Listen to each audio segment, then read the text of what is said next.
Bonjour. Dans la suite des travaux de la véranda, je vais vous montrer le montage de la sautille bois. Si vous n'avez pas vu les premières vidéos, je vous suggère de les regarder afin que vous compreniez et réalisiez la globalité des travaux. Pour cette partie d'ossature, j'utilise du douglas et du sapin classe 2, en 45 d'épais par 145 de large. Pour les fixer entre eux, j'utilise des vis de 6 par 100, mais vous pouvez tout aussi bien utiliser des pointes, surtout si vous avez un cloueur. J'ai deux murs en ossature bois qui se trouvent sous les fenêtres. Sous les portes-fenêtres, il n'y en a pas, donc j'aurai juste une traverse basse. J'ai également un mur plein que je n'ai pas filmé puisque le principe est le même pour chaque mur. Dans un premier temps, je vais couper les plus grandes longueurs.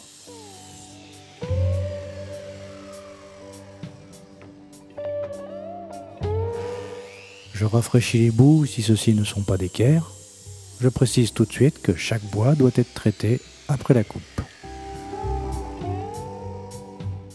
Je coupe donc toutes les grandes longueurs horizontales, deux grandes longueurs, juste en partie basse pour les portes-fenêtres.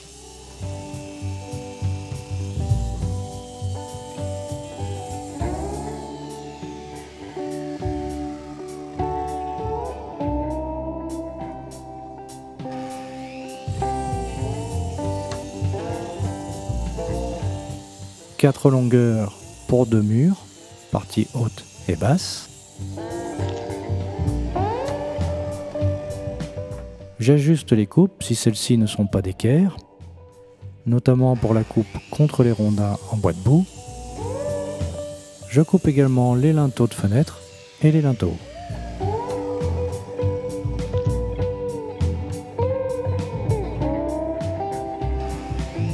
Je coupe ensuite tous les montants qui sont de la même longueur.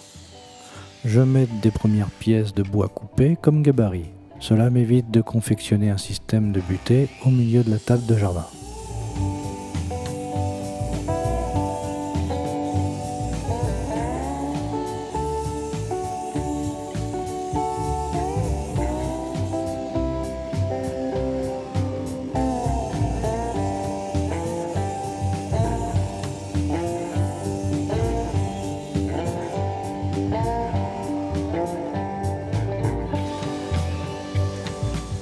Ensuite, je fais deux piges, une de 55,5 pour placer les montants et une de 60 pour les tracer. Je note la dimension des piges sur les deux faces pour être sûr de ne pas me tromper.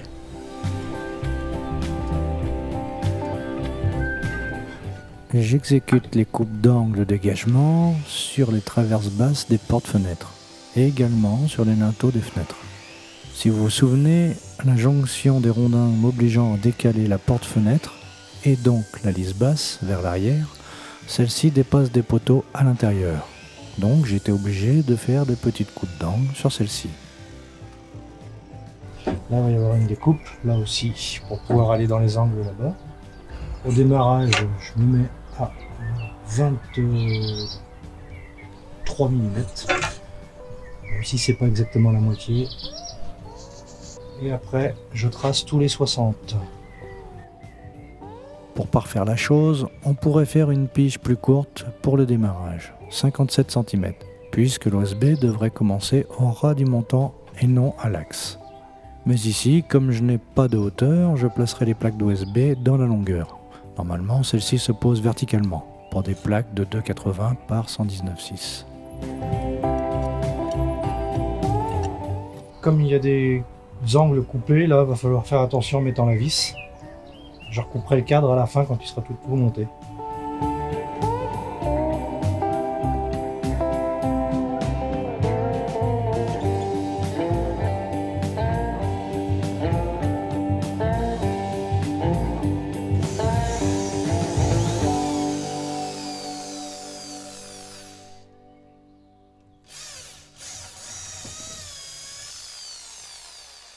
Faites pas attention, hein, j'ai un forêt qui est volé.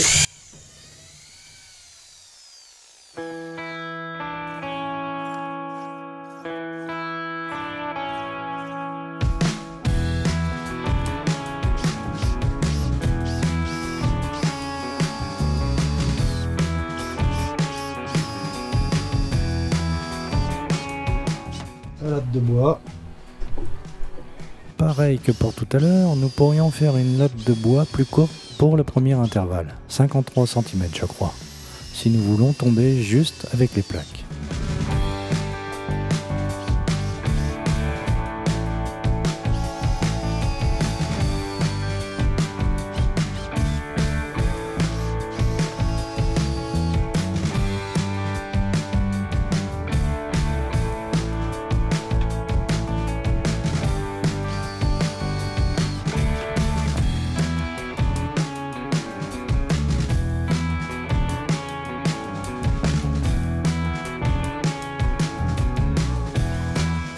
J'en profite pour percer les trous de fixation de l'ossature bois.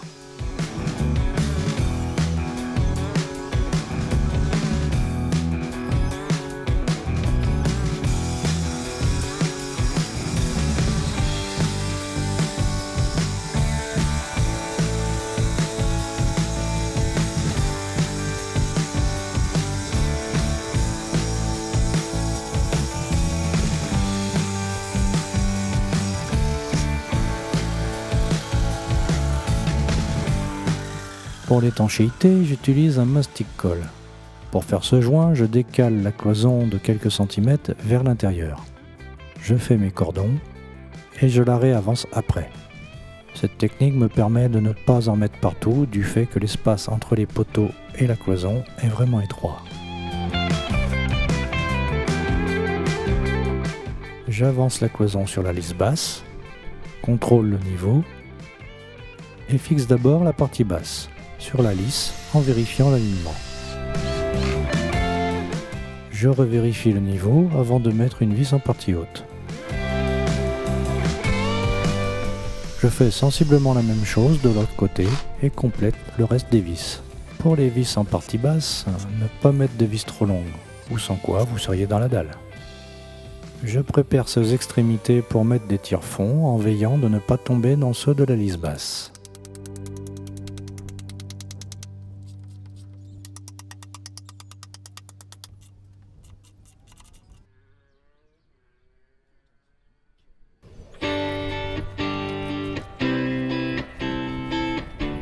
Là, je me mets à 23.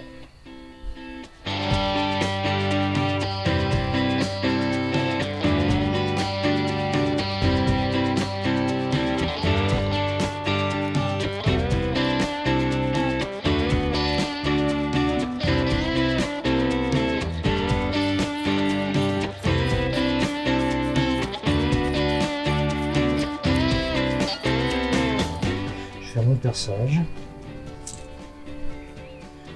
pour les petites vis et je vais percer également à 20 pour mettre le tire-fond.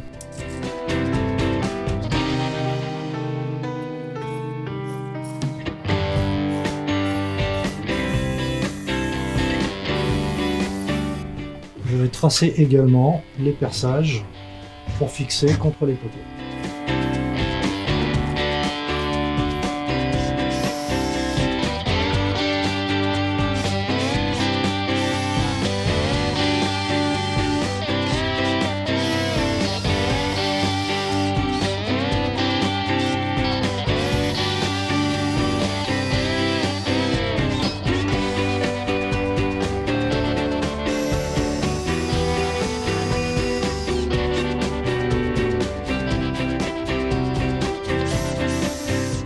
Parfois les bois sont un peu tordus, donc il faut ruser. Il faut jouer un peu du serre-joint pour redresser tout ça.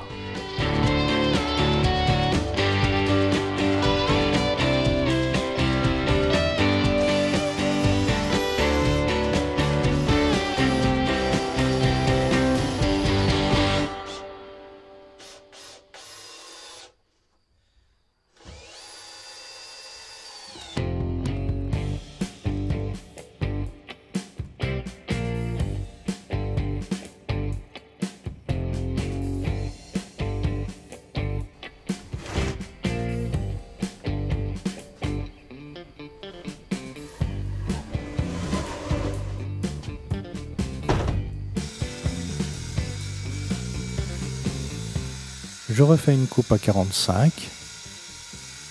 C'est elle qui viendra se marier avec l'autre.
impeccable.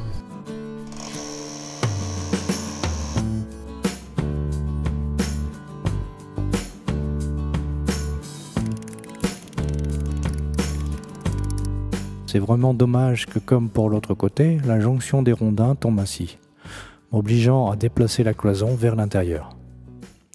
Mais bon, c'est souvent comme ça dans la rénovation, faut savoir s'adapter. Pour la partie basse des portes-fenêtres, je fraise pour loger la tête des tire-fonds.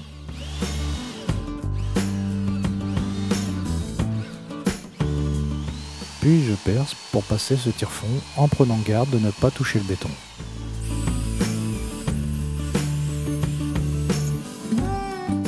Je perce la dalle.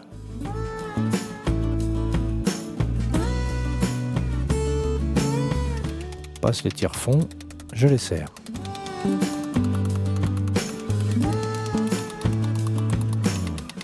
Je recoupe ceux qui sont trop longs et je termine ainsi la partie d'ossature bois. Voilà, une étape de plus pour la véranda. La prochaine étape sera la pose de l'OSB et du pare-pluie. J'espère que cette vidéo vous a plu. Vous pouvez toujours mettre un pouce vers le haut, aimer, partager et je vous dis à bientôt.